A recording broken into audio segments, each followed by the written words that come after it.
Texas was one of the first states to ease its mitigating measures, responding to pressure from President Trump in mid-April, who insisted he wanted states to open up to restart the economy.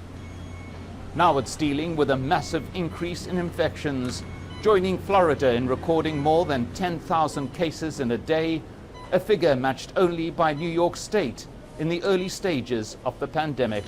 In the next 2 weeks, we are probably going to end up being what New York was 2 months ago. I think that's what's going to happen. TANNA INGRAHAM has been an ICU nurse for 17 years. Last week, she went from caring for patients to becoming a patient herself after testing positive. I literally at one point in time asked God to take me. The pain was ridiculous.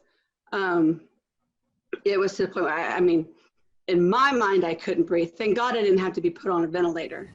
The Republican governor who ordered the early opening of Texas is now dialing back and reimposing mitigating measures, including the wearing of masks. We will not have to shut it down if everyone will follow this very simple rule, and that is just get a mask like this. Wear it, make sure that you don't get COVID-19 and you don't give it to anybody else.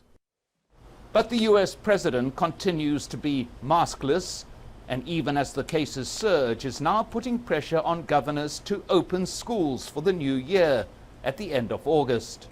What we want to do is we want to get our schools open.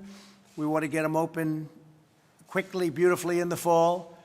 And as you know, this is a disease. It's a horrible disease, but young people do extraordinarily well.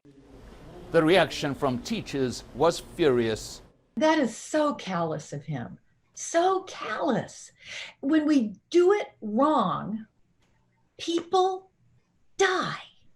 Little people can get sick. You have asthma, you've got bad allergies, and you're 6 years old, you could die if we do this wrong. There was anger too among many in Congress, which was officially notified that President Trump is pulling the United States out of the World Health Organization. The notice period is 12 months, so the US will actually only leave the WHO in July next year. Between then and now is an election, and presidential candidate Joe Biden says one of his first acts as president will be to reverse the decision. Effectively, it will be up to the voters to decide. Mike Hanna, Al Jazeera, Washington.